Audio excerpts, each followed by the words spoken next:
Ok. Boa noite a todos. Bem-vindos a mais uma palestra do programa Ciências 19 horas. Como vocês sabem, essas palestras são realizadas mensalmente, de março a junho e de agosto a novembro, às vezes dezembro, geralmente na terceira terça-feira de cada mês, às 19 horas, aqui no auditório professor Sérgio Mascarenhas, do Instituto de Física de São Carlos. Eu gostaria de lembrar vocês que todas as palestras são gravadas e o DVD fica disponível tanto na biblioteca quanto no nosso site.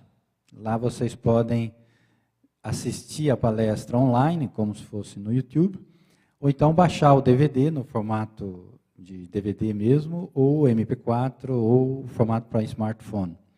Okay? O site é o www.ifsc.usp.br,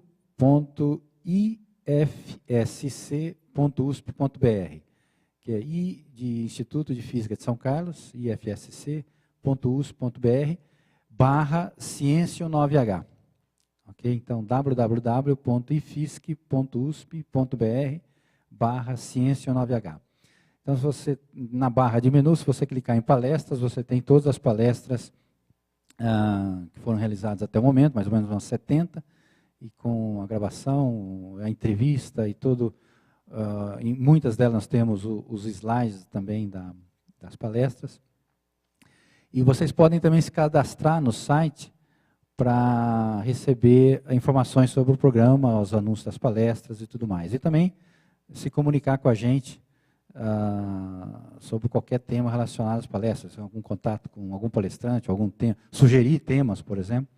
Isso é muito bem-vindo, né, que a audiência, vocês, aliás, o programa é feito para vocês, então a gente aceita sugestões de temas também, até de palestrantes. E hoje é um grande prazer, temos aqui o professor Silvio Ferraz Melo. Ele é professor titular do Instituto de Astronomia, Geofísica e Ciências Atmosféricas da USP, no campus da USP em São Paulo, né? Ele é da casa, na verdade, ele é físico formado pela USP em 1959, e ele fez o doutorado dele em Paris, né? E ele é um grande especialista nessa área, e agora mais recentemente tem trabalhado nos exoplanetas, que é o tema da palestra de hoje. Okay? O professor Silvio, ele é respeitado mundialmente nessa área, inclusive ele tem alguns prêmios, por exemplo, ele é doutor honoris causa do Observatório de Paris, na França, esse é um título que ele recebeu em 2007. Ele recebeu a Gran Cruz da Ordem Nacional do Mérito Científico, que é otorgado pela Presidência da República. Inclusive ele tem um asteroide que leva o nome dele, o asteroide Ferraz Melo, né? Talvez eu possa falar um pouco também depois disso daí para eles. E ele é membro da Academia Brasileira de Ciências. Então é um grande prazer termos aqui hoje o professor Silvio Ferraz Melo falando sobre essas descobertas recentes de planetas em sistemas solares além do nosso, exoplanetas. Muito obrigado. Bom, boa noite a todos. Muito obrigado por estarem aqui presentes. Muito obrigado ao Luiz aí por essa apresentação. Então, esse é o assunto da palestra de hoje.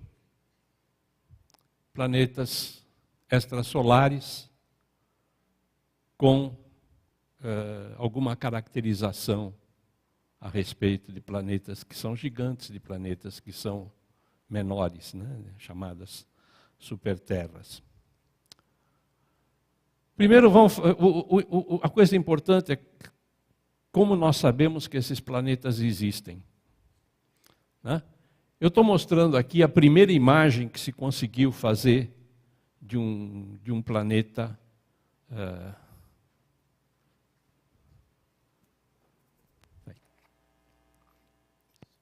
a primeira imagem que se conseguiu fazer de um planeta fora do nosso sistema solar. É esse pontinho que está aqui. A grande dificuldade de se observar um planeta fora do sistema solar está nesse número que está aqui. Os planetas são, em geral, 1 bilhão de vezes menos luminosos do que as estrelas ao redor do qual eles estão em órbita. Então, praticamente é impossível, né, observar uma coisa tão pequena ao lado de uma coisa tão grande. Aqui tem 2 truques. Eu vou contar quais são. O primeiro é que se escolheu uma estrela, né, está escrito aqui, ó, anã marrom. Isso não é uma estrela igual ao Sol. Isso é uma estrela 10 a 15 vezes menor do que o Sol. Quer dizer, ela é um pouquinho menor, o brilho dela é um pouquinho menor, então já faz com que esse número aqui não seja 1 bilhão, mas vamos dizer que ele seja 100 milhões. Continua sendo uma coisa impossível. Então, o outro truque é o seguinte: no local onde se forma a imagem da estrela dentro do telescópio, foi colocado um pequeno espelho. Né? Foi vaporizado um metal qualquer em cima de uma placa de vidro e se formou um pequeno espelho exatamente no lugar onde está caindo a luz da estrela.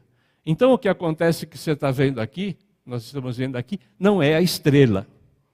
O que nós estamos vendo aqui é, bom, veja, uma coisa octogonal aqui. Essa coisa octogonal é exatamente esse espelhinho que está colocado ali, tá certo?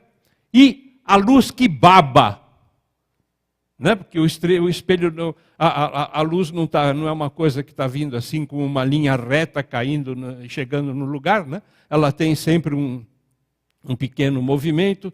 Existe a questão da difração na própria borda do espelho. Então, um pouco da luz baba, tá certo? A gente não consegue fazer uma coisa perfeita. E essa coisa que baba é o que a gente está vendo aqui. Então isso aqui não é estrela. Porque se nós não tivéssemos aqui essa coisa octogonal aqui, que é um espelho que está refletindo de volta para o espaço a luz que chega da estrela, provavelmente o borrão da estrela seria desse tamanho. E não seria possível observar esse pequeno planeta que está aqui. Este foi o primeiro planeta que se observou diretamente. 2005. Nós já conhecemos planetas fora do Sistema Solar desde os anos 90. Então vamos ver como. Vamos ver mais alguns. Eu acho que seria bom apagar. Olha, são estrelas próximas, viu? Eu não saberia dizer qual é exatamente a distância que eles se encontram da Terra. Ah, sim, são estrelas que estão da vizinhança do Sol. Né? Não, são essas estrelas, em geral, são estrelas que a gente vê a olho nu. A gente pode vê-las a olho nu, são estrelas bem próximas. Né? Essa aqui, por exemplo, é Fomalhaut B, é uma das estrelas mais brilhantes que tem no céu do hemisfério sul. Né? Perdão, Fomalhaut. Fomalhaut B é uma coisa que está dentro desse quadradinho aqui. Aqui também foi colocado uma coisa na frente, um anteparo na frente para obstruir a luz, e foi usado um terceiro truque. Esse terceiro truque é fazer 2 imagens em posições diferentes e depois fazer no computador uma subtração de uma da outra. Tá certo? E quando se faz isso, se consegue, né, ver dentro dessa nuvem, né, a existência de um pequeno ponto aqui. Isso é Fomalhaut B, que foi observado em 2004, e depois ele foi observado numa outra posição. Né? Ele deu uma mexidinha aqui dentro, que é imperceptível. 2 anos é um tempo muito curto, né? Mas essa estrela é esse planeta é um planeta que está girando. Né? Este planeta é um planeta que está girando ao redor da estrela que está escondida nesse buraco escuro, nessa parte escura da imagem. Esta é uma outra, né? E aqui é interessante, porque veja, esse é de 2008, tem um planeta aqui, e tem outro planeta aqui. Quer dizer, são 3 planetas ao redor dessa estrela, HR, um número 8799, né? Ainda aí uma estrela que deve ter um brilho 5, 6, visto da Terra. Quer dizer, uma dessas estrelas fracas, mas visíveis a partir do solo. Né? melhorando a subtração da luz da estrela aqui. Olha a porcaria que tem aqui em volta ligada à luz da estrela, todas essas manchas aqui. A gente consegue até ver que existe um quarto planeta aqui dentro. E é interessante esta figura, porque esta figura está comparando aqueles 4 planetas, né, com o nosso sistema solar. Aqui no nosso sistema solar não aparece tudo, a Terra está girando aqui no meio, e aqui tem Júpiter aqui, Saturno, Urano e Netuno. Quer dizer, é um sistema solar bem maior do que o nosso. Infelizmente para nós, a nossa capacidade de observar esses objetos não vai muito além desses que eu mostrei. Eu poderia mostrar mais uns 3 ou 4, repetir o mesmo tipo de figura, por causa dessa diferença de brilho. São observações extremamente delicadas. Então nós temos que procurar uma outra maneira de ver as estrelas. E a outra maneira de ver as estrelas, a gente aprende na escola. Certo? A gente aprende na escola. Vejam, o meu tintureiro me emprestou um cabide, e esse cabide é o meu planetário. Tá certo? Então vamos fazer uma pequena operação aqui, né? Este cabide é o meu planetário. E no meu planetário, né, o que tem no centro do nosso sistema solar? O Sol. Pronto, está aqui o Sol no centro do sistema solar. Tá certo? Esse é o meu planetário. Bom, por enquanto ele é apenas um solário. Para ser um planetário ele precisa de ter um planeta. Então vamos pôr um planeta aqui.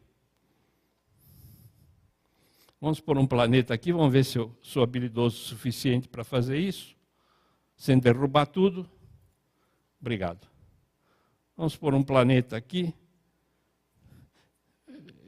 Veja o que acontece. O sistema desbalanceou completamente. Quer dizer, se eu colocar um planeta e o Sol no centro, o meu sistema fica desbalanceado. Pelo menos enquanto se tratar do cabide que o tintureiro me emprestou. Mas eu tenho um truque, né? Como eu aprendi na escola, eu vou pegar o Sol que está aqui, essa bolinha era do meu cachorro. Eu vou pegar o Sol que está aqui e vou pôr o Sol um pouquinho fora do centro. E agora o meu cabide virou exatamente uma balança de peixeiro, né? Tá certo? O peso de um lado e o que está sendo pesado do outro. E o sistema está equilibrado. Eu preciso pôr até o Sol um pouquinho mais longe para equilibrar melhor. E o sistema está equilibrado. Agora vamos fazer... Agora eu vou fazer... Até aqui, tá certo? Isso aqui é primeiro ano colegial, a gente aprende isso, né? Tá certo? Não tem nada de novo aqui. Agora vamos fazer isso aqui virar, né? O planeta está girando ao redor da estrela. Não olhem para o planeta, olhem para a estrela. O planeta é invisível, ele é muito fraquinho. O que você está vendo na estrela? A estrela está se movendo. Tá certo? Então, mesmo que eu não consiga enxergar a estrela, o planeta, porque o planeta é extremamente fraco, a luz dele é muito débil, eu estou vendo a estrela. E eu posso ver a estrela se mexer. Então, posso devolver aqui o meu planetário para o tintureiro, tá certo? E olhar nessa figura aqui. O que eu tenho aqui?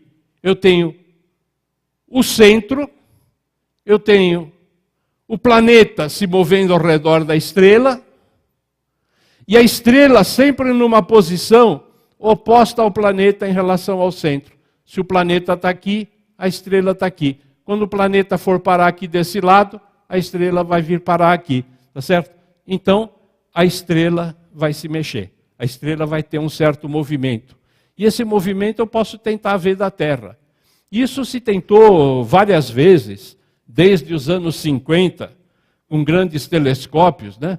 Aqui está uma das estrelas que se procurou ver, se a gente conseguia ver ela se mexer. Bom, a gente vê a estrela se movimentar, porque essa Essa aqui é uma estrela que está muito próxima da Terra, é uma das estrelas mais próximas que existem, e essas outras são estrelas que estão muito longe, então eu praticamente não saio do lugar. Mas veja que decepcionante, ela se move numa linha reta.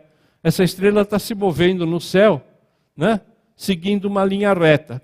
Quer dizer, então, não foi possível com essas estrelas repetir o que já tinha acontecido no século XIX com algumas estrelas.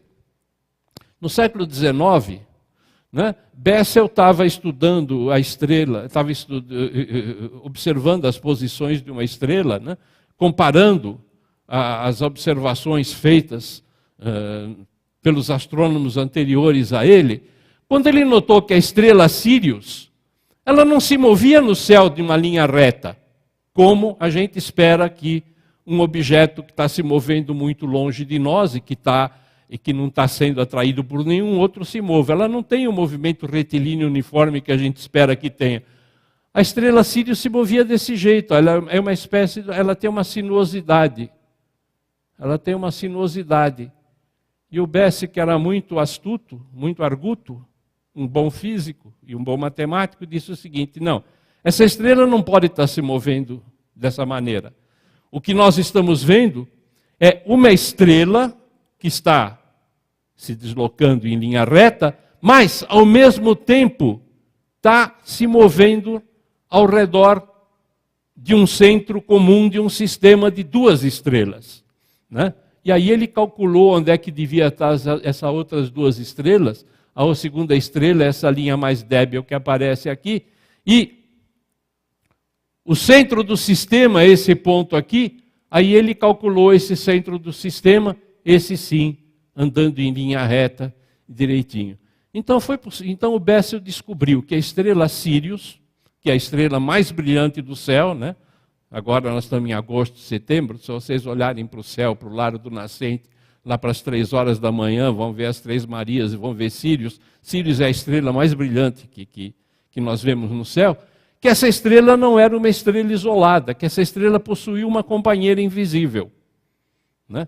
E essa companheira invisível foi descoberta por um fabricante de telescópio uns 50 anos ou 60 anos depois, né? O Clark, Alvin Clark, ele e o irmão, os dois fabricavam um telescópio, e eles foram testar uma lente nova que eles haviam fabricado, e testando essa lente eles observaram que existia uma estrelinha muito pequenininha do lado de Sirius, né? Então foi possível verificar que realmente Sirius tinha uma companheira que já havia sido descoberta por Bessel muito tempo antes, né? Então vem a pergunta: por que a gente não faz o mesmo para descobrir planetas?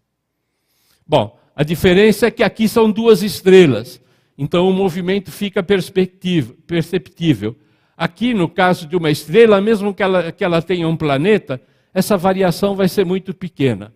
Então nós vamos ter que apelar para alguma outra maneira de fazer essa observação. Nós conseguimos, para algumas estrelas que têm planetas, observar esse movimento. Mas eram planetas que já haviam sido descobertos. Nós nunca conseguimos olhar uma estrela que a gente não sabe se tem planeta ou não e dizer: ah, não, ela está se mexendo, então eu sei que ela tem um planeta. Isso nós não chegamos lá, porque esse movimento é muito pequeno. Mas a gente vai procurar uma outra lei da física. E essa outra lei da física é isso aqui. A luz, quando passa por um prisma, ela se decompõe. Tá certo? As linhas, os raios de cor vermelha têm uma certa... quando passa pelo prisma, tem um certo desvio. As cores mais azuladas têm um desvio maior, né? Isso foi descoberto por Newton, né? O Newton foi o primeiro, quer dizer, provavelmente os antigos já tinham visto isso, mas Newton foi quem fez a coisa de uma maneira um pouco mais elaborada, né? Quem estudou esse fenômeno, melhor dizendo. Bom, e Fraunhofer, que era um vidraceiro, que na época era o sujeito que conseguia fazer os melhores vidros possíveis, né? Ele praticamente fez o primeiro espectroscópio, quer dizer, alguma coisa para poder olhar, para poder ver muito bem como a luz se decompõe. E quando isso foi olhado para o Sol, o que apareceu, olhando para o Sol, não foi isto. não é simplesmente a sequência de cores. O que apareceu olhando para o Sol é que existiam riscas pretas, né? Linhas negras aqui nessa imagem. Né? Quer dizer, então, vem aqui, por exemplo, vem o amarelo aqui, e aqui falta um pedacinho, aí continua o verde, né? Aqui falta outro pedacinho. Né? Existem lacunas. Depois os físicos conseguiram descobrir que essas lacunas que estão aparecendo aí acontecem pelo seguinte. Por exemplo, a mais famosa aqui é a linha D. A linha D é devido ao sódio. Existe sódio na atmosfera do Sol. O Sol está produzindo todas as cores lá dentro, tá certo? Mas, quando a luz passa pela atmosfera do Sol, a linha que corresponde ao sódio é subtraída. Então, nós enxergamos, no espectro do Sol, nós vemos uma linha preta. Bom, mas a gente pode tentar fazer isso no laboratório. E a gente pode pegar uma dessas lâmpadas de rua, essas amarelas, tá certo? E se eu fizer a mesma coisa numa lâmpada amarela, eu vou ver isso aqui. Tá certo? Eu só vou ver as duas linhas amarelas. Eu vou ver uma linha amarela aqui e não vou ver o resto. Por quê? Porque aquela luz que está sendo emitida por aquela lâmpada de sódio, ela está quase toda concentrada no amarelo. Ela está quase toda concentrada nesse comprimento de onda, aqui, nessa frequência que corresponde ao amarelo. Né? Por isso que ela é amarela. Né? Então, é porque o vapor de sódio, quando você dá uma descarga no vapor de sódio, emite uma luz desta cor. Bom, muito bem, agora eu posso fazer uma outra brincadeira. E a outra brincadeira é a seguinte, eu vou colocar o Sol e a luz, e a lâmpada de rua, os dois juntinhos. Né? O Sol estou olhando com um telescópio de ver Sol, né? Eu estou pegando a luz do Sol por dentro de um telescópio que está passando então num prisma, eu nem preciso de um telescópio, o Sol é forte bastante, né? Eu estou pegando a luz que vem do Sol e decompondo, e ao mesmo tempo eu estou acendendo uma lâmpada amarela, uma lâmpada de sódio, e o que eu vejo? É que a lâmpada de sódio vai formar duas linhas exatamente onde estão faltando aquelas duas linhas de lá. Ótimo. Né?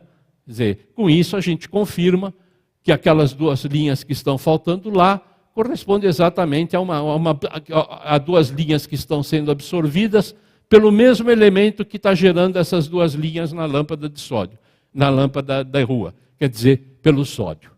Vamos continuar um pouco mais. Eu fiz com o Sol, agora eu vou pegar uma outra estrela. Tá? Vou fazer com uma outra estrela, tem que acontecer a mesma coisa. Né? Mas não acontece. Olha o que acontece. Eu peguei aqui a outra estrela e peguei aqui a lâmpada que estava dentro do laboratório.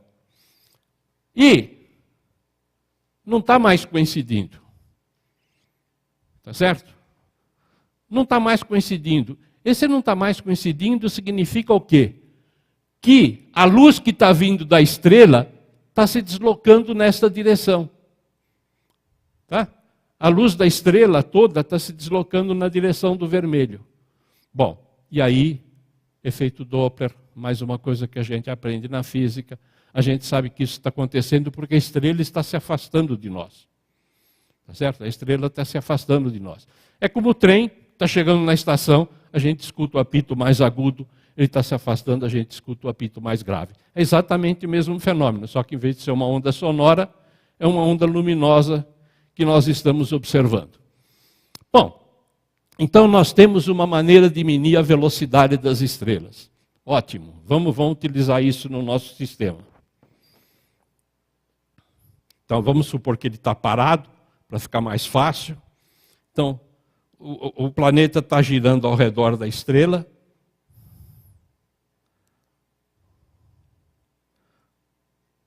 O planeta está girando ao redor da estrela. Vejam, aqui o planeta está se aproximando de nós. Né? Agora está virando, agora aqui o planeta, aproximando de vocês, melhor dizendo. Agora aqui o planeta está se afastando de vocês. Tá certo? Então, se vocês olharem, se vocês conseguirem olhar essa coisa aqui e forem medir a velocidade, vocês vão ver o quê? Que essa linha aqui Às vezes ela está para lá, às vezes ela está para cá. Então, às vezes a coisa está se afastando, às vezes a coisa está se aproximando. Nos casos que a gente estuda na realidade, essa variação é muito pequena. Então, e também tem, né, como naquela estrela que eu mostrei, a estrela tem também o seu movimento, né, o sistema todo está se movendo. Então, simplesmente eu vejo a velocidade aumentar e diminuir. Quer dizer, a distância entre essas duas linhas aumenta e diminui. E se a distância entre essas duas linhas aumenta e diminui, se eu estou olhando aqui e a velocidade aumenta e diminui, é por causa disto. Tá certo? Então eu tenho elementos para saber que está existindo um outro corpo ali. Então, vamos ao primeiro planeta que foi descoberto ao redor de uma estrela parecida com o Sol. E esse planeta foi descoberto exatamente dessa maneira, medindo-se a velocidade dele. E o que a gente vê? Que a velocidade dele aqui é 50, né? Em relação a um zero aqui, que é o valor médio, ela está 50 metros por segundo abaixo do valor médio, 50 metros por segundo acima do valor médio. Depois aqui, bom, a linha vermelha eu desenhei, tá certo? Mas aqui está de novo abaixo, acima, abaixo, acima, abaixo, acima. Né? É uma variação quase senoidal. Então eu sei que eu tenho aqui um planeta que está rodando ao redor de uma estrela. E, olhando o tempo que isso aqui acontece, isso aqui é o número de dias, né? Eu vejo que ele leva mais ou menos 5 dias para efetuar uma volta completa. Esse planeta está girando ao redor da estrela com um período de 5 dias. É muito rápido, não é que nem a Terra, que são 365 dias ao redor do Sol. Bom, essa figura aqui mostra todos os planetas que foram descobertos dessa maneira. Né? E eu fiz de propósito aqui nessa figura o seguinte: pontos azuis, planetas descobertos antes do ano 2000. Né? Os pontos azuis estão aqui, tem um aqui, o resto está tudo aqui em cima. Pontos vermelhos, planetas descobertos entre 2001 e 2004. Pontos verdes entre 2005 e 2009, pontos marrons depois de 2009. E o que vocês vejam aqui é o seguinte: os azuis estão todos aqui em cima, os marrons tem lá em cima também, mas aqui embaixo praticamente só tem marrom e verde. Né? Verde até aqui assim e aqui marrom. Isso quer dizer o quê? Nós estamos aprendendo a medir velocidade cada vez melhor.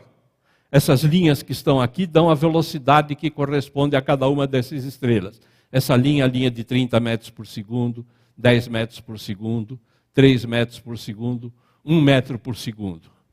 Então veja, estas estrelas que estão aqui, a variação delas é 1 metro por segundo. Rápido, o que é 1 metro por segundo? Fazer uma continha, né? Fazendo uma continha, 1 metro por segundo vai ser 60 metros por minuto, 3.600 metros por hora, 3 quilômetros por hora. A gente andando na rua depressa dá isso. Tá certo? Então, nós hoje conseguimos medir variações de velocidade de uma pessoa, que corresponde à velocidade de uma pessoa correndo. Tá certo? Eu tenho certeza que o Usain Bolt já deve estar aqui por cima, viu? Fazendo a conta rápida aí, né? 100 metros em 10 segundos, né?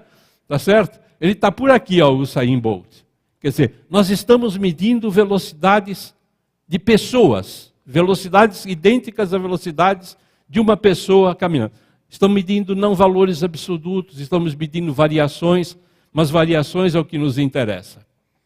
Bom, quando eu comecei a trabalhar em astronomia, o primeiro espectrógrafo que eu vi era um trambolho desse tamanho. Tá certo?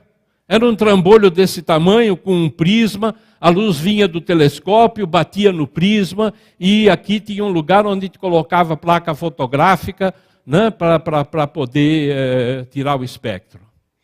Isso era naquele tempo. Isso aqui é o espectrógrafo que consegue fazer determinações com a precisão de 1 metro por segundo se a estrela for suficientemente brilhante. Cadê o telescópio? Estão vendo algum telescópio na figura? Não, não está aí o telescópio. O telescópio está na cúpula lá em cima, olhando para o céu, né? Só que na saída do telescópio tem uma fibra óptica que vem, tá? E traz a luz do telescópio para aqui dentro, né? Na hora de fazer observação, esse container é fechado, né? É feito vácuo, é extraído todo o ar que tem no interior desse container, né? Tudo isso aqui fica em temperatura absolutamente constante, pressão absolutamente constante, em condições excepcionais. Então, dentro desse container, né, é possível fazer medições de velocidade dessa luz que chega no espectrógrafo agora, não da maneira de antes, que saía do telescópio, passava por um prisma, né? Agora é uma coisa assim que se aproxima mais de um CD, né? Quando vocês pegam um CD e vem o reflexo de um CD, vem as cores se decompondo, né? E lá dentro, em condições extremamente de hospital, né? Tem que ser tudo perfeitamente limpo e equilibrado, se conseguem fazer medidas de 1 metro por segundo. E com isso já se conseguiu descobrir, né? Aquilo lá, né, tem mais ou menos 500 pontos nessa figura. Bom, continuemos. Isso aqui é uma continha rápida, apenas para dizer o que nós não conseguimos fazer. Bom, a gente usando as leis da física, essencialmente as leis da mecânica, a gente consegue saber que essa oscilação, o tamanho dessa oscilação aqui, né, nesse caso aqui é de menos 50 até mais 70 metros por segundo. O tamanho dessa oscilação é dado por essa formuleta aqui. Nessa formuleta aparece a massa da estrela.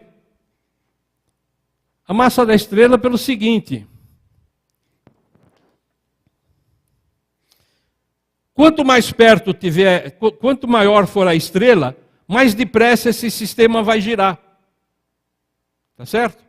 Então, quando eu vejo aqueles 50 metros por segundo, eu digo, opa, isso deve ser um planetão. Porque a conta que eu preciso fazer para explicar aqueles 50 metros por segundo, eu preciso de um número grande.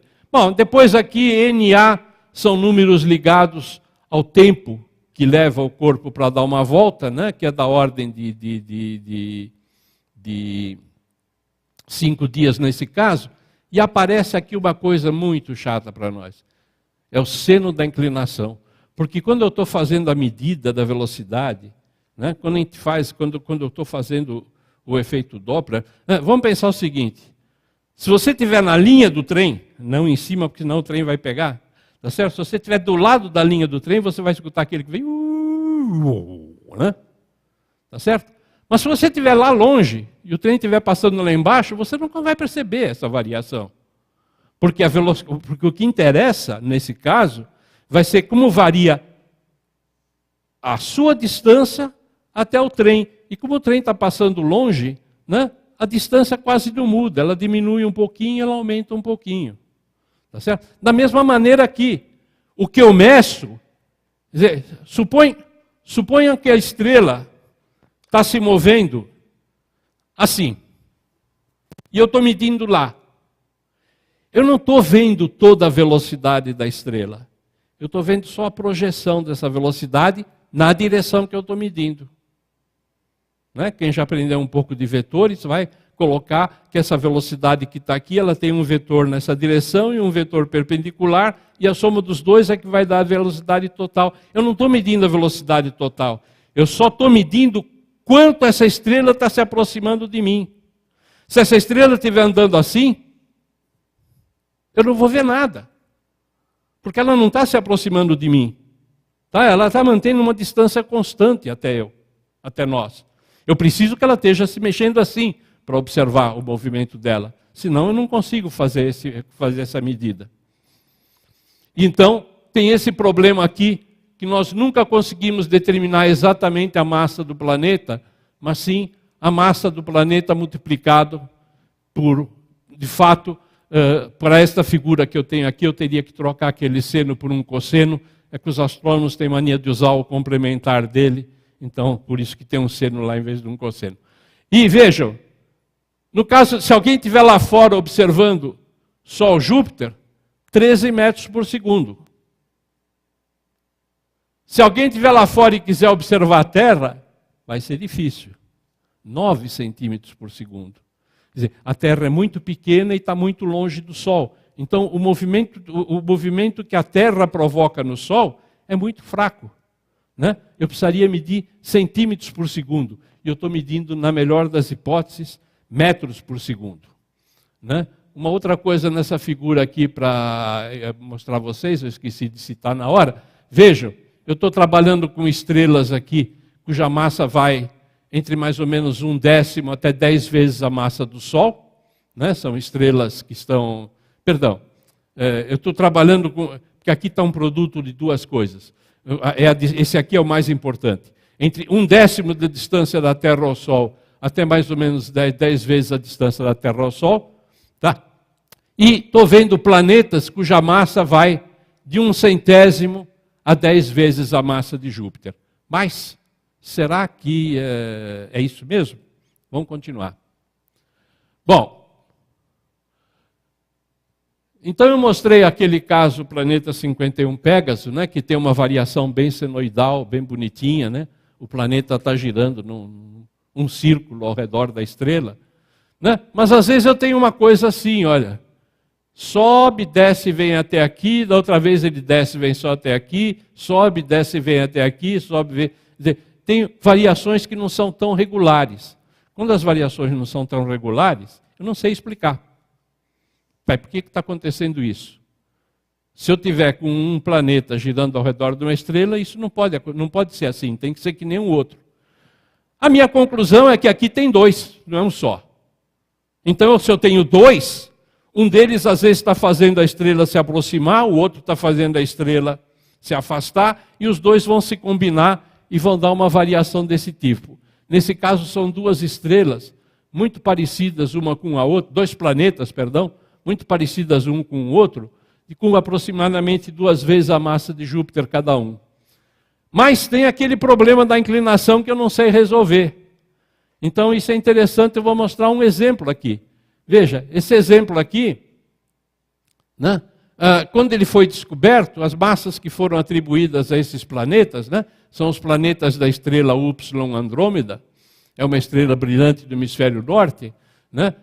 As linhas vermelhas correspondem ao nosso sistema solar. O azul são os planetas desse sistema, né? Um em cima do outro, para a gente ter uma noção de tamanhos. Né? Então, veja, eram planetas, o maior deles tinha aproximadamente 4 massas de Júpiter. Mas para este planeta aqui, para este sistema, observando a estrela com o telescópio espacial, foi possível ver que a estrela se move com uma certa ondulação. A estrela não está andando exatamente em linha reta. Ela tem uma pequena variação. O movimento dela, lá como eu mostrei no começo, né? No caso da descoberta do Bessel, né? Que a estrela fazia uma trajetória assim. Quer dizer, essa aqui também faz.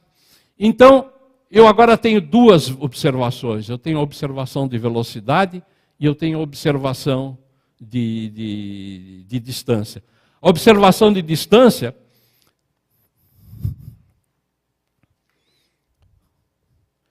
se a estrela tivesse... Eu estou olhando a estrela aqui. Se a estrela estivesse movendo aqui, eu não vou ver velocidade, mas eu vou ver ela mudar de lugar.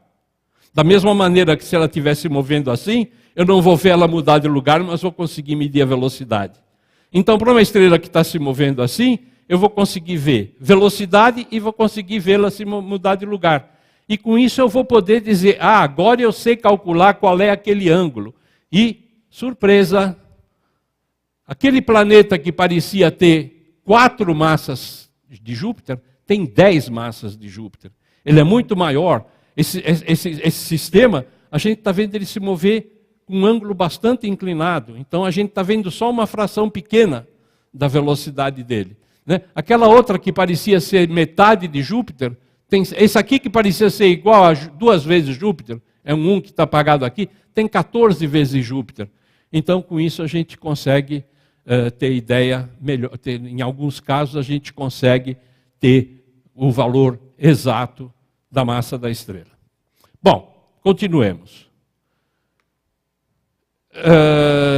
Mas ainda depende de uma medida extremamente delicada para fazer. Vamos pensar um outro caso. O que acontece se um planeta passa na frente de uma estrela?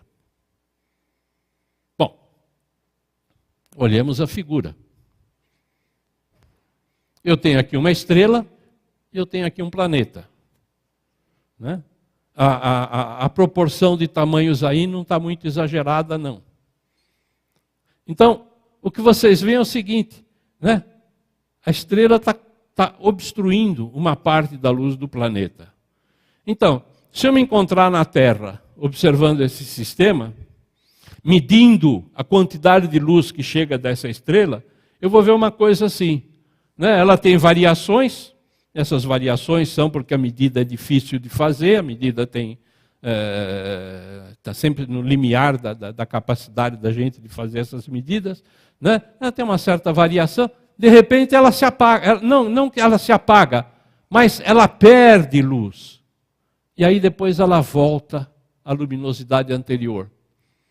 E eu faço isso várias vezes e observo, por exemplo, no caso desse aqui eu estou colocando já uma em cima da outra, estou superpondo as várias observações para ficar mais fácil, mas observo, por exemplo, que a cada 2 dias eu tenho uma diminuição de luz. Isso significa que esse objeto está dando uma volta ao redor da estrela a cada 2 dias. Né? Isso tem uma grande vantagem, porque se eu agora for olhar essa estrela com para olhar a velocidade dela, tá certo? Eu vou poder determinar qual é a massa da estrela. Aqui, tá certo? Como eu estou vendo a quantidade de luz que a estrela subtrai, que o planeta subtrai da estrela quando passa na frente da estrela, eu consigo saber o raio dela, saber se ele é grande ou se ele é pequeno. E eu não tenho mais aquele dilema com a inclinação, porque se eu estou vendo se eu estou vendo o planeta passar na frente da estrela, ele não pode estar andando assim. Ele tem que estar andando aqui, nesse plano. Tá certo? Então eu sei que a inclinação é tal que eu consigo ver esse fenômeno. Se a inclinação fosse assim, eu não veria. Então eu tenho também a determinação da inclinação. Eu consigo saber massa e raio. Quem consegue saber massa e raio, consegue saber densidade. Então a gente começa agora a ter caracterização melhor dos planetas, saber melhor o que a gente está enxergando. Bom, algumas coisinhas mais. Isso aqui é um satélite chamado Corot. Esse satélite possui um telescópio aqui de 20 centímetros, quer dizer, um telescopinho pequeno, né? Mas ele está no espaço, ele está fora da atmosfera. Então ele consegue fazer medidas, né? Então, enquanto na atmosfera eu vejo as coisas assim, com esse satélite eu vejo as coisas assim. Vocês vejam, aumenta bastante a precisão, né? Esse telescópio para nós tem uma vantagem também, agora para nós, primeira pessoa do plural, tá certo? É que o Brasil é parte dos donos do telescópio, participa do consórcio que organizou essa missão. Então, nós temos acesso a todos os dados e podemos trabalhar com os dados ainda frescos em geral nesses objetos. Bom, mas aí vem os nossos amigos americanos e disseram, vocês fizeram um telescópio de 20 centímetros, muito pequeno. Eles fizeram um de 1 metro. Tá certo? Eles fizeram um de 1 metro. O nosso tem na culatra 4 CCDs, né? 4 detectores de imagem, e ainda por azar 2 deles pifaram, então só tem 2. O deles tem tudo isso, são 48, uma coisa assim, detectores. Então eles conseguem fazer detecção de objetos muito menores, né? Mas eles não têm conseguido detectar coisas muito menores do que aquilo que a gente já detectou antes. Vou mostrar um pouco uma figura, né? Os pontos azuis são pontos que a gente observa da Terra, né? Como aquele primeiro que eu mostrei, né? Com um telescópio de terra a gente vê a luz da estrela aumentar e diminuir. Vejam, são estrelas em geral com a massa de 1 vez a 10 vezes a massa de Júpiter.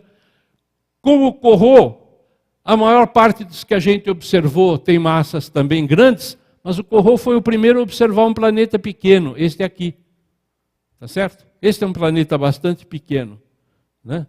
Nós vamos falar dele um pouco melhor. E o Kepler, evidentemente, com 1 metro de diâmetro e muito maior capacidade, né? Ele veio alguns anos depois, já conseguiu determinar um monte de planetas pequenos que se encontram aqui.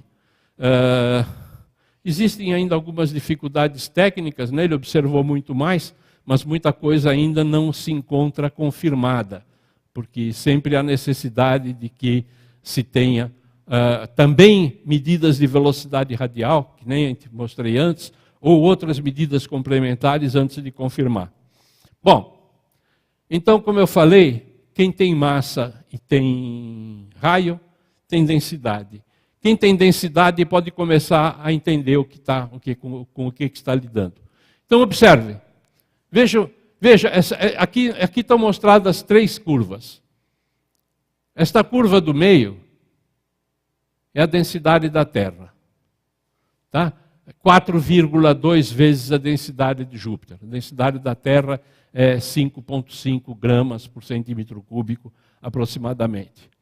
Aqui a densidade de Júpiter, e aqui uma densidade 10 vezes maior que a densidade de Júpiter.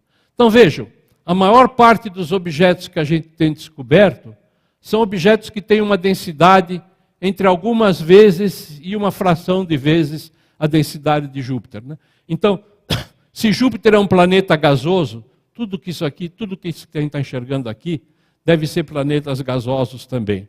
Mas vamos para a outra pontinha, porque a outra pontinha é onde estão as coisas interessantes. Aqui está o Corot 7b, que foi o primeiro planeta descoberto nessa região. Observa, a densidade dele é muito próxima da densidade da Terra.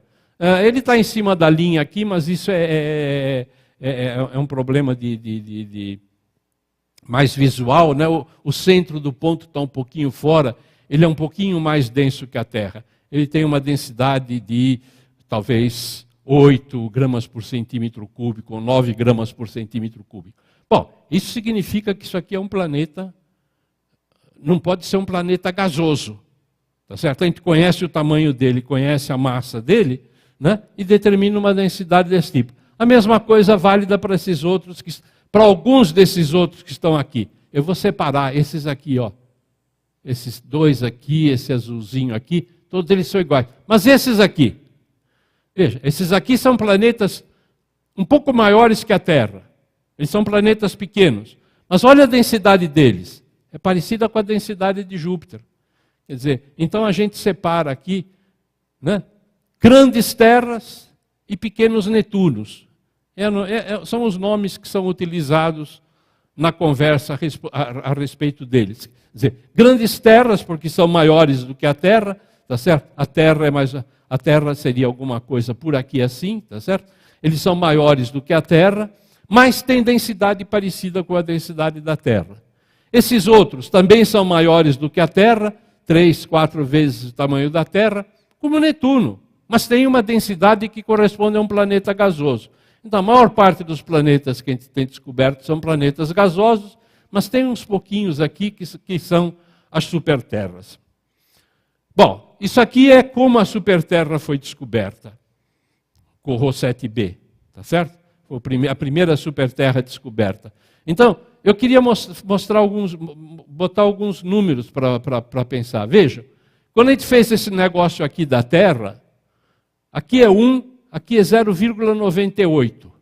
Quer dizer, quando esse planetão aqui passa na frente da estrela, ele está roubando 2% da luz da estrela. Né? No mínimo, ele rouba 2% da luz da estrela. No caso do Corot 7b, Veja, isto aqui eu tenho 3 em 10 mil. Tá? São 3 em 10 mil, quer dizer, 0,03% da luz da estrela. Isso a gente não conseguiria jamais medir da Terra. Tá? Isso a gente só consegue realmente medindo com um telescópio colocado no espaço. Bom, e a gente descobriu um monte de outras coisas desse planeta. A massa dele, como eu falei, é 8 vezes a massa da Terra, mais ou menos.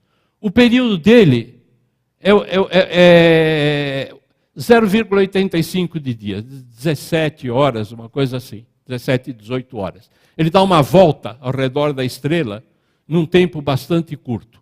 Ele está a uma distância de 2 milhões de quilômetros da estrela. A Terra está a uma distância de 150 milhões de quilômetros do Sol. Vejam as proporções, né? São bastante pequenas. O raio dele é de 11 mil quilômetros. Isso a gente sabe porque a gente vê essa largura aqui, né?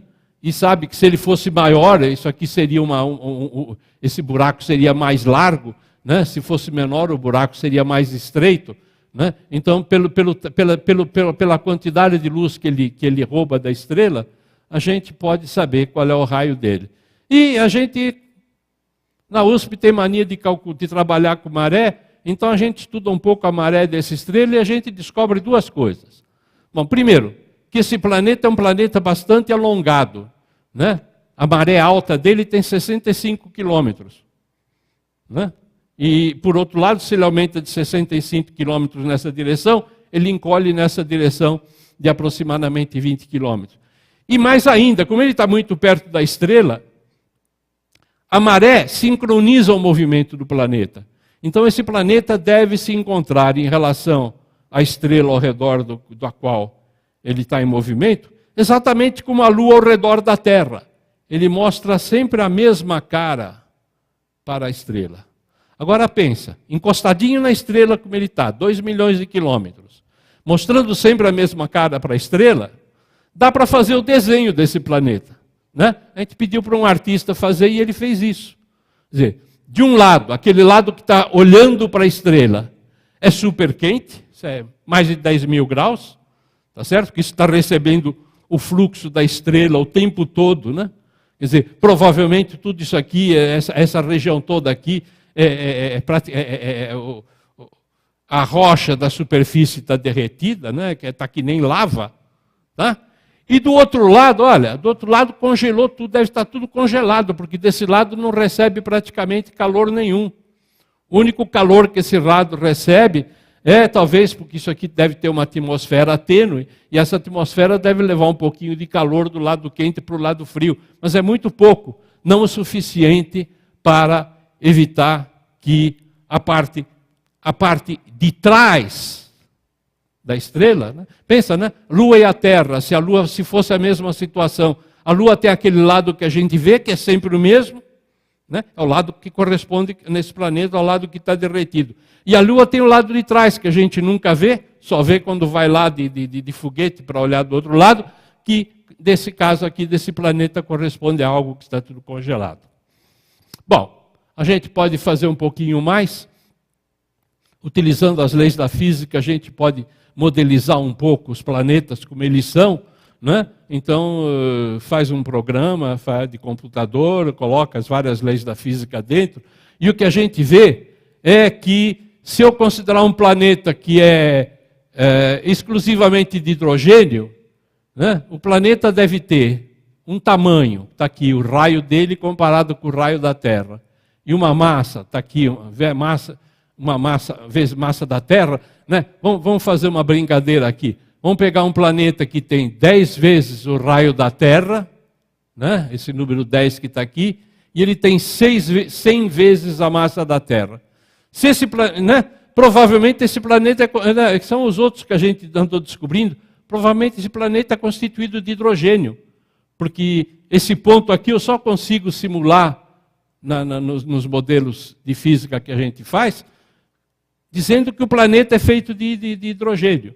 Se eu disser que o planeta é feito de água, né?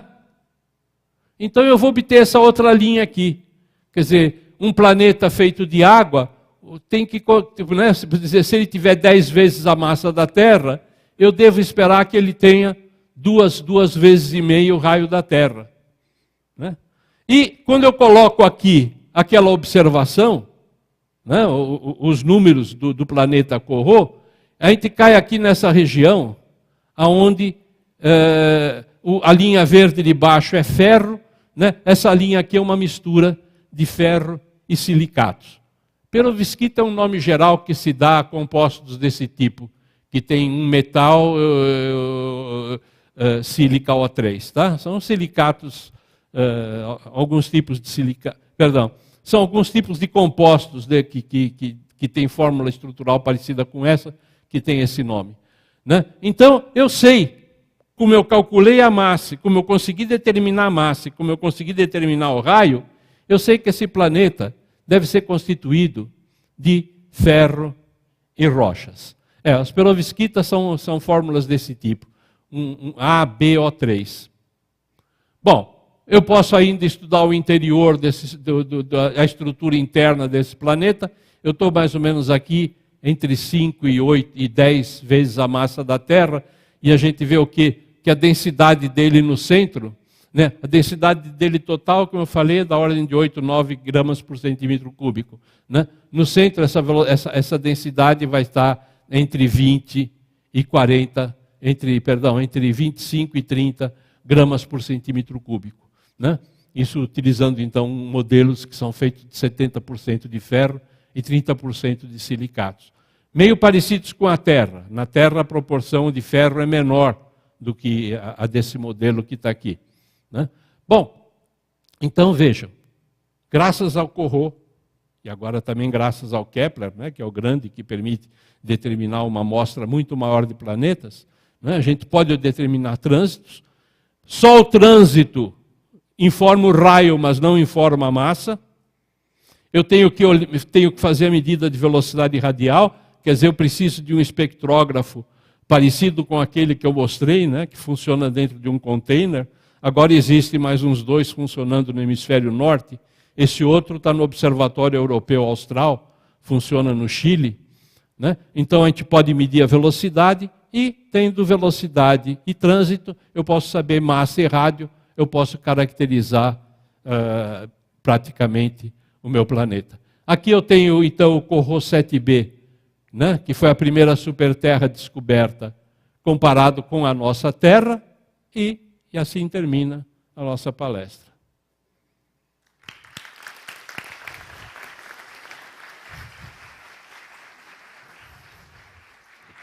Ok. Então abrimos para perguntas, comentários e sim. Você dá para fazer medidas espectroscópicas, medidas do espectro da luz, né? E sabendo a massa, mais ou menos, você falou em atmosfera. Dá para saber se ele consegue prender uma atmosfera e qual é a constituição da atmosfera. Porque eu suponho que por trás, você não falou, mas por trás o pessoal estava perguntando se tem vida nesses caras, né? A curiosidade última é essa, mas a gente ainda está um pouco distante de poder ter uma resposta para essa curiosidade. Não, existem indícios de atmosfera em vários planetas. Por exemplo, eu não tenho a figura aqui para mostrar, mas eu vou mostrar com aquela outra que eu usei. Né? Quer dizer, nesse caso aqui, como se trata de uma massa pequena, 8 vezes a massa da Terra, e está muito perto da estrela, quer dizer, não se espera ter uma grande atmosfera ali, porque o calor já fez praticamente todo o gás que existiria nessa atmosfera escapar. Deve existir uma pequena atmosfera residual relativamente fina, mas em algumas estrelas, alguns planetas que estão mais longe da estrela, então que eles têm condição de guardar uma atmosfera, é possível observar, por exemplo, que eu tenho aqui o lado mais quente, mas em vez de ter uma coisa cortando aqui, eu tenho um calor espalhando nessa direção. Quer dizer, tira a parte de gelo, eu não estou mais pensando num planeta que está sempre olhando para o mesmo lado, estou só usando a figura. Né? Então o que acontece é que se tem uma atmosfera aqui, né, e essa atmosfera tem um vento nessa direção, ela vai levar calor dessa aqui para o lado de lá. Isso é observado. Tá certo? Isso é possível observar. Para algumas estrelas mais brilhantes, também é possível... existem alguns casos interessantes, né? Eu mostrei uma figura. Eu posso falar de uma outra figura que eu não mostrei, e não tenho para mostrar. Né? Eu mostrei essa figura aqui, dizendo, o planeta está passando na frente da estrela. O que acontece quando o planeta está passando atrás da estrela? Tá? Bom, quando ele está passando atrás da estrela, nada. Mas e quando ele está aqui assim, ó, indo lá para trás da estrela? Quando ele está aí, ele funciona quase como um pequeno espelho, de má qualidade, mas ele reflete um pouco da luz de volta. Então, para algumas estrelas é possível observar esse reflexo da luz de volta e olhando um pouco a cor, né, determinar um pouco algum indício de composição, né, olhando um índice de cor, né, não se chega a ter um espectro disso aqui, mas olhando índices de cor, dá para ter alguma ideia da composição e dos parâmetros físicos dessa pequena atmosfera. Para estimar que proporção das estrelas da galáxia possuem planetas? 1%, 0,1%, Bom, muito mais, 20%? muito mais, muito mais, muito mais. Muito mais. Muito mais, muito mais. As amostras são afetadas pelo fato das nossas capacidades de observação. Então, a gente está observando só estrelas que estão dentro de condições de observabilidade melhor. Né? Mas quando isso é extrapolado, a gente pode pensar aí em 20%, 30%, são os números que geralmente quem faz esse tipo de estimativa menciona. E os mais jovens? Nenhum se habilita? Professor, eu achei interessante você falar sobre o Corro B, isso, né? Como? O planeta que você mostrou é Corro B. Corro 7. Corro 7. Só que, pelo que você falou, eu acho muito difícil, né, ter um outro lado totalmente frio por conta da distância do calor. Mas eu tenho uma outra pergunta. Independente desse, né, existe algum outro planeta que tenha uma característica próxima ao planeta Terra? Assim, tipo, né, tenha... A gente, para dizer que um planeta tem características próximas da Terra, tá certo? Tem que procurar vários parâmetros. Né? Então, densidade é aquele que a gente tem melhor acesso. Né? Existe aqui Kepler 10b, está vendo? Esse ponto verde que está aqui. Existe Kepler 18b. Existe 55 Câncer E, esse planeta que se encontra aqui.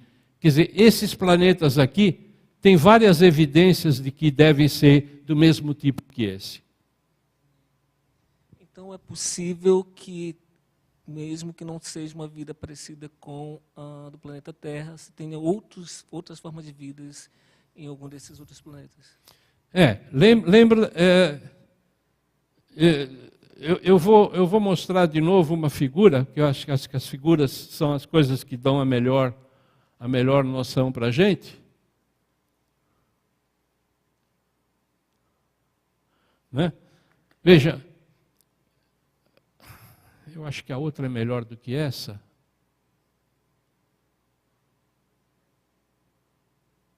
Veja, o nosso limite nessas figuras, ele está inclinado.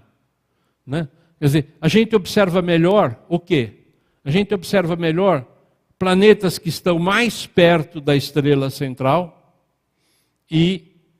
do que planetas que estão longe da estrela central. Por quê? Por causa daquela conta que eu mostrei o resultado aqui. Por exemplo, para observar uma Terra... Não, aqui eu não estou dizendo observar um planeta como o Corro. Eu estou dizendo observar uma Terra que tem um ano de 365 dias, que está a 150 milhões de quilômetros da estrela.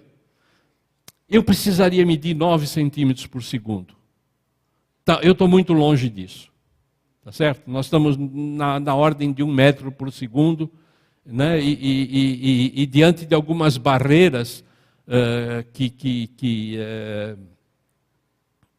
impedem a gente de fazer uma medida nessa precisão. Por exemplo, no caso da estrela Corot 7, né, que tem uma velocidade que a gente consegue, a variação de velocidade é da ordem de, deixa eu ver se eu me lembro, da ordem de 7 metros por segundo, 7, 8 metros por segundo, tá certo? Bom, ela deve estar numa das figuras aqui, né? Ela está aqui, né? Tá certo? Vamos pegar aqui, está acima de 3, 4 metros por segundo. 4 metros por segundo, mais ou menos.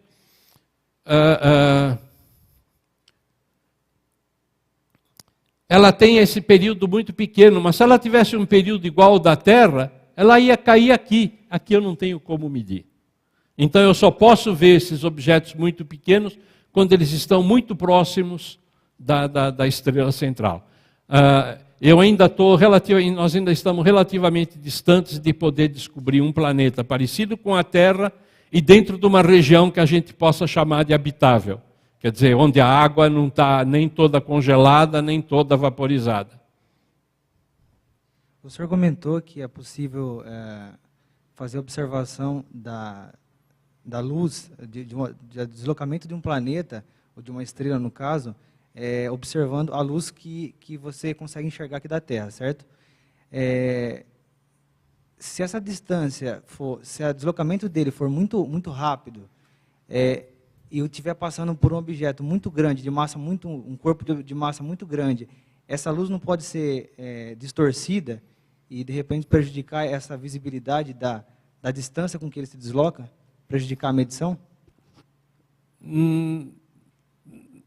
Eu acho que as velocidades são bem comportadas nesse caso, tá certo? Quer dizer, para dar uma volta, mesmo que a gente seja ao redor do Sol, com uma velocidade, com um período de um dia, eu vou ter uma velocidade talvez de algumas centenas de quilômetros por segundo, mas isso ainda é para o planeta, não para a estrela, né? Porque eu estou medindo a da estrela, né? Mas isso ainda está no domínio que se pode medir. Não, eu digo o deslocamento da estrela, o distanciamento da estrela em relação a nós. Sei. Se ele for muito, essa velocidade for muito alta, e, por exemplo, essa luz você está observando, se tiver algum objeto de massa muito grande próximo a essa observação que você não consiga ver, esse objeto pode captar e distorcer essa luz pela gravidade? Olha, eu não vou responder exatamente a sua pergunta, mas vou dar uma resposta parecida. Tá certo? Quer dizer, eu não acho que no caso, um planeta que é uma massa relativamente pequena, possa provocar uma distorção da luz a esse ponto. Mas existe uma outra maneira de descobrir que eu não comentei aqui. Tá certo? Às vezes, observando a luminosidade de uma estrela, se vê coisas assim. Eu estou observando uma estrela, ou melhor, eu estou observando um objeto celeste bastante distante de nós, né? Um objeto que está bastante longe, um núcleo de galáxia ou qualquer coisa desse tipo, ou uma estrela brilhante, vamos dizer uma estrela brilhante de uma galáxia próxima, tá certo? Uma estrela brilhante da galáxia de Andrômeda, por exemplo, que a gente consegue observar, e estou medindo a luminosidade dela, né? Ela é uma estrela bem comportada, e de repente ela faz isso, ela começa a aumentar, ela começa a aumentar, ela começa a aumentar, ela começa a aumentar, ela atinge um máximo e diminui. Quer dizer, isso acontece porque uma outra estrela, bem pertinho de nós, está passando na frente. E ela sim está modificando o caminho da luz. A luz está passando na vizinhança da estrela e está se curvando. Então essa estrela está funcionando como uma lente e aquela outra estrela que estava lá atrás, que eu estava observando, começa a parecer muito mais brilhante do que ela era antes dessa outra estrela estar passando na frente. Isso é um fenômeno que foi descoberto por Einstein, né? É o fenômeno de lente gravitacional. E com isso já tem sido observado em várias estrelas isso tem sido observado. Mas pode acontecer isso que está aqui. Tá certo? Quer dizer, em vez de ser uma coisa bonitinha que subiu e desceu, ela tem uns tremeliques aqui no meio e de repente ela tem um pico secundário aqui. E quando a gente calcula qual é o objeto que pode ter feito isso, a gente vê que isso é um objeto do tamanho de um planeta. Quer dizer, planetas também têm sido descobertos, como você está falando, pelo fato deles distorcerem a luz de objetos distantes. Mas tem que ser de objetos muito distantes. Não é da estrela ao redor do qual ele está se movendo, que ali está muito próximo, tá? Ali não se dá para, não tem efeito nenhum. Nossa limitação em caracterizar esses planetas é mais financeira, tecnológica, ou tem algum fator teórico ou prático? Felizmente não tem nada de financeiro, tá certo? Quer dizer, Galileu, quando descobriu os 4 satélites de Júpiter, fez mais pela humanidade que todos os engenheiros juntos depois dele. Quer dizer, é importante a gente ter tecnologia, é importante a gente ter uma sociedade bem estruturada, mas se essa sociedade for burra, não adianta nada, não serviu para nada. Tá certo? Quer dizer, é muito importante nós podermos pensar em responder perguntas. Quer dizer, alguém fez uma pergunta aqui antes de você, que eu disse, bom, e vida?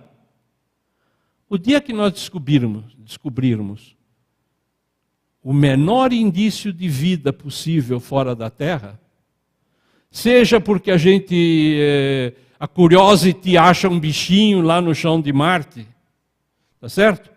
Ou seja porque um radiotelescópio gigante houve um programa de um Silvio Santos por aí, tá certo? Quer dizer, houve um sinal, capta um sinal que não é um sinal natural, que é um sinal produzido por um equipamento, tá certo? Isso vai mudar completamente a nossa concepção do universo. Quer dizer, e isso é extremamente importante. Então, do ponto de vista financeiro, do ponto de vista tecnológico, isso custa caro, é o que mais que a gente pode dizer, e usa tecnologia de ponta. Benefícios? Benefícios sempre existem, tá certo? A gente também não podemos desprezar completamente isso. Mas é um tipo de benefício indireto. É lembrar, por exemplo, né, que os primeiros scanners, um dos primeiros scanners que fizeram para detectar câncer de mama, tá certo? Foi feito usando as técnicas dos radiotelescópios, né? Foi exatamente como a gente consegue fazer uma imagem de uma galáxia através da emissão de rádio que vem dela, a gente também consegue fazer imagens do corpo humano usando a mesma tecnologia. Então, o que é desenvolvido só para a finalidade de melhorar o nosso conhecimento, né, também pode ter repercussões no mundo tecnológico. Seguramente a tecnologia empregada naquele espectrógrafo que eu mostrei, deve ter muita utilização em outras coisas da nossa vida. Minha pergunta é, para a gente conseguir respostas melhores, é só uma questão de tecnologia avançar um pouco mais, ou tem algum limite que a gente não vai conseguir ultrapassar, teórico ou prático? Ou é só questão de tempo para a tecnologia chegar a equipamentos melhores para possibilitar essas respostas? É difícil fazer uma predicção assim a longo termo, né? O que a gente espera é sempre que novas tecnologias possam, né? Como eu mostrei naquela figura, né, que os pontos coloridos, as cores os pontos mudando a cor vão chegando mais baixo, quer dizer, é o acréscimo tecnológico. É lógico, essa tecnologia tem um limite, mas outras tecnologias podem ser descobertas, né? E essas outras tecnologias podem trazer resultados. Eu poderia, eu não estou querendo me estender demais, mas para responder a sua pergunta eu preciso. Existe uma outra técnica que revelou alguns planetas que eu não mencionei aqui. Porque aqui eu estou falando de 700, 800 planetas e essa outra técnica conseguiu revelar 4 ou 5. É que existem algumas estrelas, chamadas estrelas de nêutrons, né? Que são objetos extremamente compactos, em que rodam ao redor de um eixo que nem um peão, tá certo? O eixo está se movendo assim, né? E roda muito rápido. Esse eixo às vezes dá uma volta em um tempo da ordem de alguns milissegundos. E algumas dessas estrelas são tais que quando o eixo faz essa rotação, num desses momentos ele aponta na direção da Terra. Então a gente, nos radiotelescópios, escuta um bip. Né? Dá um pulso no radiotelescópio. Porque ela apontou para a Terra, ela está emitindo muita radiação eletromagnética na faixa de ondas de rádio, né? E isso aumenta o barulho que está se escutando, aumenta o sinal que está chegando no radiotelescópio. Bom, o que acontece se essa estrela que está fazendo isso for essa aqui, que tem o planeta do lado? Veja, ela está se aproximando, está se afastando, ela está se aproximando, está se afastando. Então, vai acontecer a mesma coisa. Essa luz que está chegando da estrela, às vezes está chegando de mais perto, às vezes está chegando de mais longe. Vai acontecer exatamente a mesma coisa que acontece com o espectro. E a gente aí consegue fazer medidas. E por causa das características desses objetos, essas medidas correspondem a velocidades da ordem de centímetros por segundo. Um dos planetas descobertos, acho que são 5 ao todo, um dos planetas descobertos é do tamanho da Lua. Tem a massa igual à massa da Lua. Quer dizer, ele é muito menor do que tudo isso que eu falei aqui.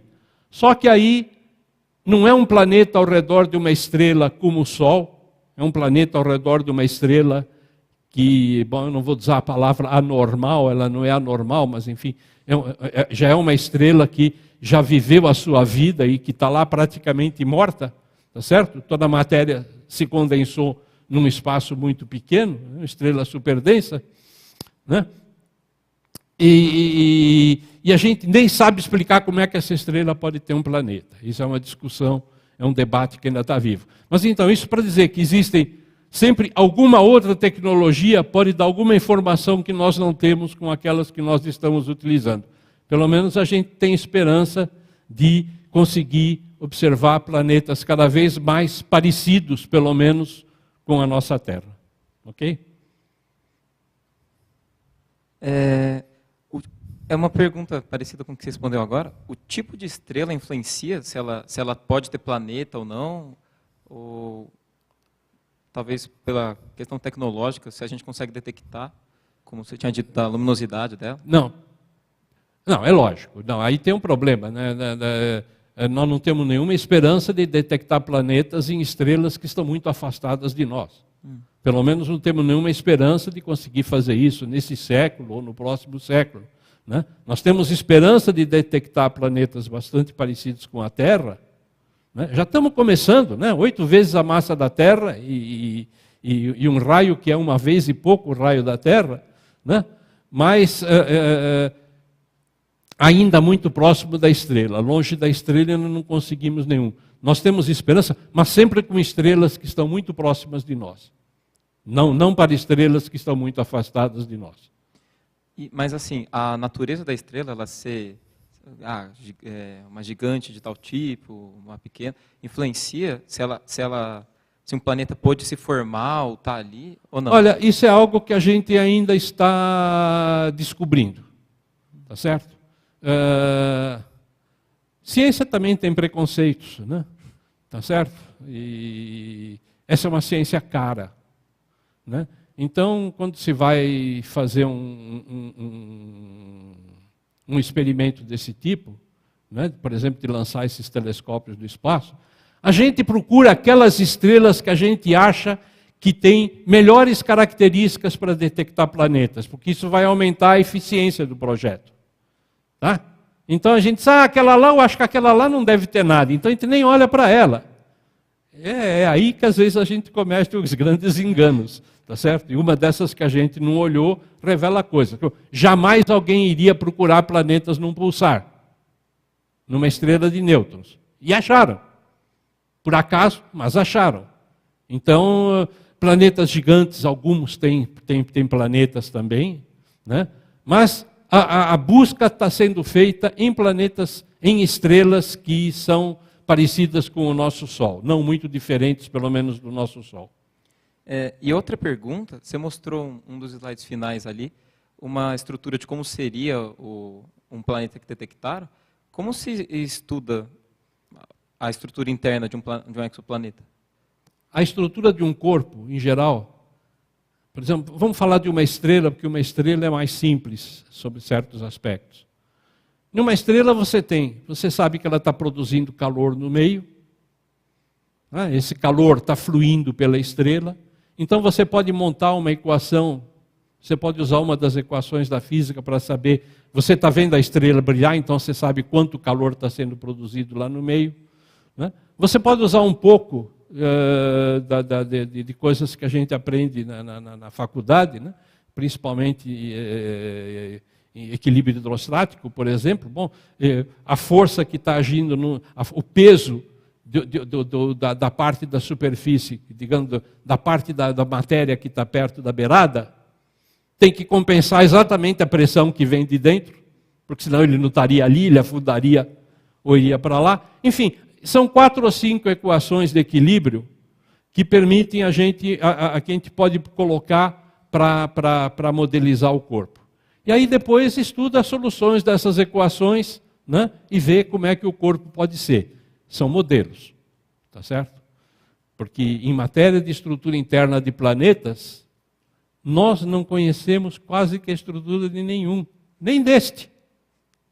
Tá certo? O nosso conhecimento da estrutura da Terra é muito fraco, muito pouco, né?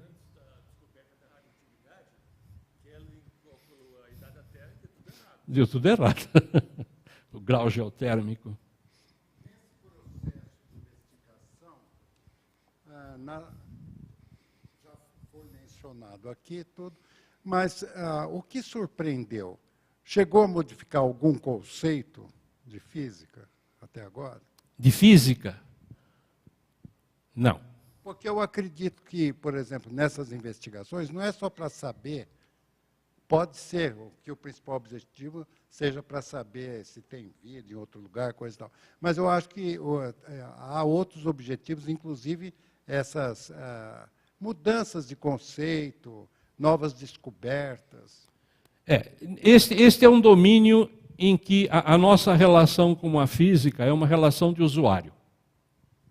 Quer dizer, nós temos que estar o tempo todo estudando física para conseguir entender o que a gente enxerga. A precisão com que tudo isso é feito, ela está dando apenas para a gente saber que o planeta está lá. Ela não tá permitindo ir além. Né? Ela não está permitindo ir além. Por exemplo, a gente brinca entre colegas que quem tem juízo estuda exoplanetas, quem não tem juízo estuda sistema solar. Por quê? Porque de exoplanetas a gente conhece tão pouco, e a gente pode falar tanta besteira que ninguém vai saber que é besteira, tá certo? Sistema solar não. Sistema solar só faz uma bela de uma teoria. Né? Faz uma bela de teoria para o sistema solar. Aí vem um camarada com uma pedra na mão e diz, olha, eu medi a idade dessa pedra ontem e ela tem 4.560 bilhões de anos. A sua teoria diz que devia ter 5, como é que pode?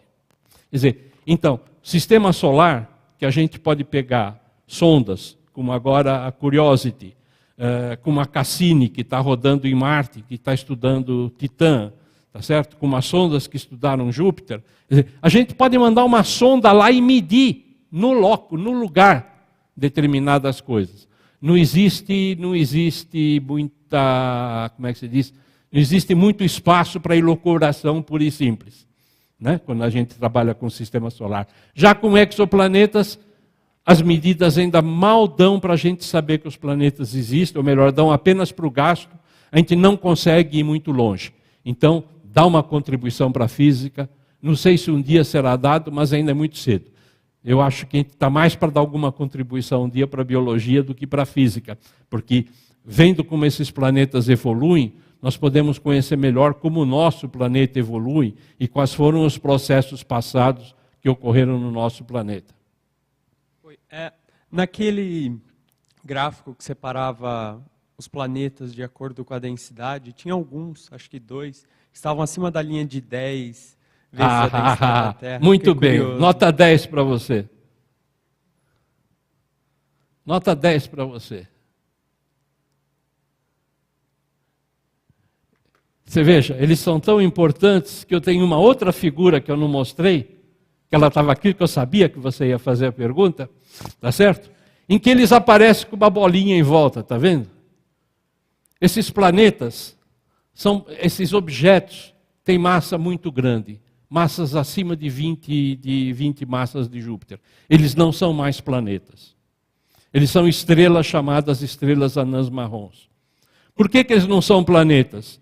Eles não são planetas porque eles têm tanta massa que, quando eles estão se formando, né, que o planeta, quando se forma, é por matéria que vai batendo ali, vai crescendo, o planeta vai adquirindo um certo tamanho, né, o planeta cresce, pegando matéria da nuvem em que ele se formou, tá? E essa matéria vai se contraindo. Quando essa matéria se contrai, ela aquece o seu interior. O que diferencia um planeta de uma estrela? O que diferencia um planeta de uma estrela é que no planeta, como no caso da Terra, vai aumentar o interior. Qual é a temperatura no interior da Terra? Eu não me lembro mais esse número, eu aprendi na escola um dia, mas a gente esquece. 5.000 graus ou 4.000 graus, enfim, um número grande, mas não é um número muito grande. Né? Aquele ferro que está lá está num estado físico difícil da gente entender, mas nada além disso está acontecendo. Ao passo que numa estrela, não. O calor lá dentro, como a massa é muito grande, quando a estrela vai se contraindo, vai gerando calor lá dentro numa tal intensidade que num determinado momento a temperatura é suficiente para provocar uma reação nuclear. E essa reação nuclear é a reação que ilumina a Terra. É a reação que ocorre no centro do Sol. O centro do Sol, o que está acontecendo? Átomos de hidrogênio estão se fundindo, tá certo? Para formar átomos de hélio. Um processo complicado que a gente não precisa entrar em detalhe, mas é uma reação de fusão nuclear que está acontecendo no interior do Sol e que gera toda essa energia que nós recebemos por bilhões de anos. Num planeta não acontece isso. E nessas estrelas? E nesses objetos? Esses objetos são grandes o suficiente para aquecer o interior deles de tal maneira que uma reação nuclear possa acontecer lá dentro. Ele começa uma reação nuclear, mas ela não é igual à do Sol. Ele não cria tanto calor no seu interior para gerar uma reação de fusão nuclear como a do Sol. Ele começa a fazer uma fusão do hidrogênio também, mas não de qualquer hidrogênio. Do hidrogênio, de átomos de hidrogênio em que tem um próton e um nêutron juntos, de deutério. Então começa uma reação de deutérios se fundindo para formar um átomo de hélio, tá certo? É uma reação de fusão nuclear, como do Sol, só que em vez de ser com hidrogênio, aquele hidrogênio da que a gente aprende na escola, né? O próton no meio e um elétron em volta, tá certo? É um hidrogênio que tem um próton e um nêutron juntos, é um hidrogênio pesado, tá certo? Mas isso existe muito pouco. Então, ele não chega a se transformar numa estrela porque ele começa a queimar o deutério e de repente acaba o deutério. Né? Ele entra em pane, ele não tem mais deutério para queimar, ou ele vai queimar devagar e não vai conseguir sair disso. Então, são estrelas porque elas chegaram a ter uma reação nuclear, ou podem chegar a ter uma reação nuclear, mas não são estrelas tão como as outras, onde essa reação nuclear é como o Sol, altamente eficiente. Então, esses três objetos estão lá, e aí é uma vantagem, é um subproduto desse trabalho todo. Vejam, 2 são Corot e o pontinho verde é Kepler, né? É que os astrônomos tentam conhecer melhor essas estrelas, e da mesma maneira que para planetas fazem modelos para estudar as estrelas, mas quando a gente estuda um modelo, a gente precisa de alguma coisa para comparar. E até 10 anos atrás não se conhecia nenhum, quer dizer, se conheciam vários desses objetos, Mas não existia nenhum objeto para o qual se conhecesse a massa e o raio. Quem conhece massa e raio conhece densidade.